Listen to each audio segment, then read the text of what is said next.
All right, we've all seen sports photography tips where it's, shoot with a high shutter speed, get low to the ground, make sure you're cropping, buy expensive camera gear, whatever helps you get better shots. But I'm here to tell you about a couple tips I haven't heard anyone talking about. So let's get started. Tip number one. To make sure you're getting the maximum coverage of the field, you really want to make sure that your body is angled in the correct direction.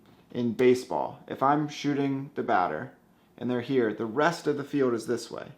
So I don't want to just aim my body at the batter and then I have a really hard time twisting over and shooting something that's happening in the field, in the outfield. Right? I want to make it as easy as possible for me to move that lens and capture that action. Especially in baseball, you're whipping around from one spot to another very quickly.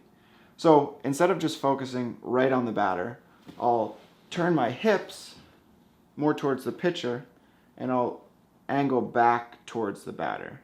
So that way it's very easy for me to go back to the normal position and then even further back into the outfield, second base, things like that. Another example in soccer, if I'm shooting down the field sort of on the end line behind the goal, normally a lot of the players are coming right at you, so you're just kind of like shooting down the field. But there's a cross from the corner, goes in front of the goal. It might be a little bit harder to turn that way. So again, I'm going to just turn my hips a little bit. That way I can turn back, shoot down the sideline. A lot easier for me to get that cross in front of the goal and pick up the player who's going to be heading it, shooting it, goalie saving it, whatever it is. You just want to make it as easy as possible. So same thing in football. If I'm shooting the quarterback dropping back from the sidelines, maybe if I'm looking straight on, I could turn all the way back and shoot this way, but nothing's happening back there, right? The play is going to be moving forward.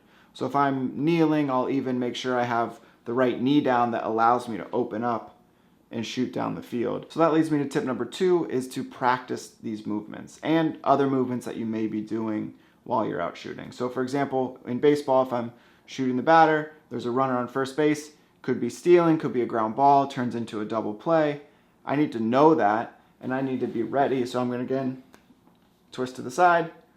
I'm on the batter. If I recognize that it's a ground ball, I'm instantly going to second base to get that double play action, because those are always good photos to get and just a little bit more dynamic. You can get both teams in the image. They just look great.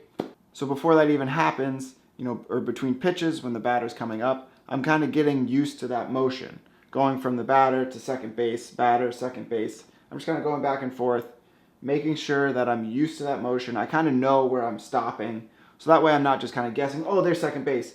I'm used to that, whoop, I'm locked in on second base right away. Another move I'll practice, this is just if you have a second camera body, I'll practice reaching for that wider lens. So say I'm out shooting football, I got a 400 on, I'm shooting the quarterback, and they throw a deep pass coming right at me. 400's probably going to be too close. So I need to switch to a wider lens and get that shot. So, before the plays happen or just I'm standing there during timeouts, sometimes I'll just make sure that my camera is set up on my side how I want it so I can grab the grip and my finger's already at the trigger. That way, even if I don't get it all the way up to my eye, I can just kind of shoot blindly and maybe I'll get something. And sometimes I'll even use it before the play. I'll pre-focus on the front pylon or something like that. So that way, even if I can't even get to the focus, I have a chance of getting an image. Maybe it works, probably it doesn't if I don't get it up there, but I'm practicing this motion. Just move this out of the way, pick it up. Again, it just makes it easier to get those images that are, a lot tougher to get because you're having to switch cameras mid-play. But the more you practice it, the more muscle memory you're going to have, the easier it's going to be to get those images.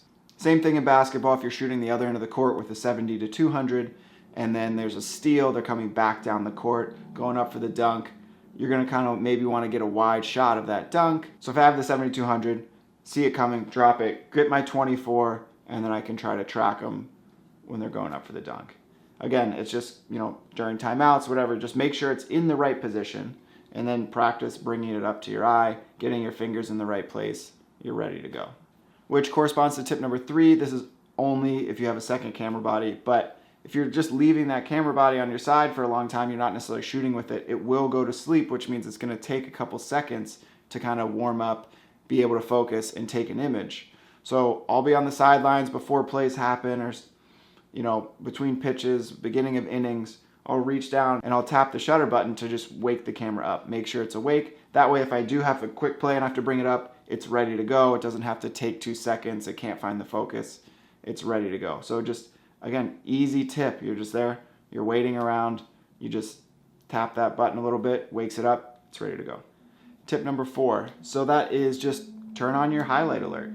So I love using my highlight alert on the back of my camera because typically I'm going through and I'm tagging images so I can see the images. And if I see that there's a lot of pixels blinking, I know that the image is going to be overexposed. I need to change my settings. And I do look at the exposure in the camera of, if it's overexposed, underexposed. But on certain days or certain buildings, if it's really bright in the outfield, but your pitcher is in the shade, you can't always trust what's going on with that. So very easy for me to just take the picture and see if it's blown out right away or if maybe it's too underexposed. I like having a couple pixels blinking. I know that's okay. And then I can make sure it's the right exposure once I get it in the computer. Now, every camera is different how you turn this on, but do a quick Google. Very easy to find out which setting it's under and turn that on.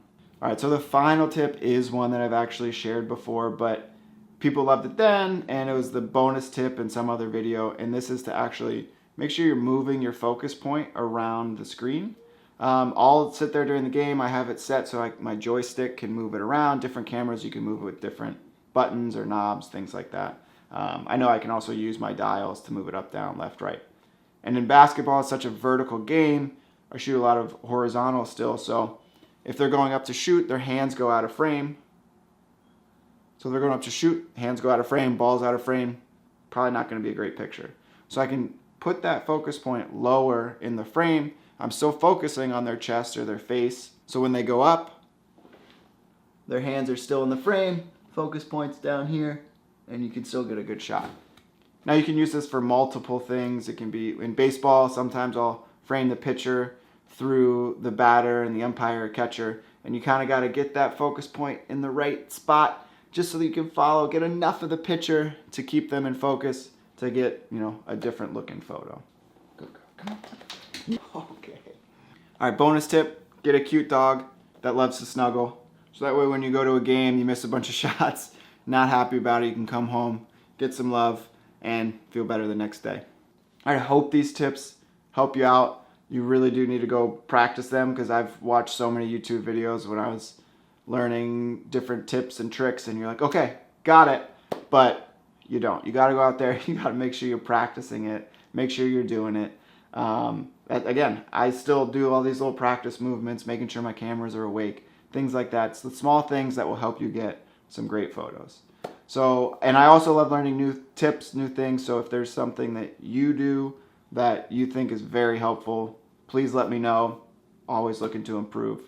And see you next time. Bye.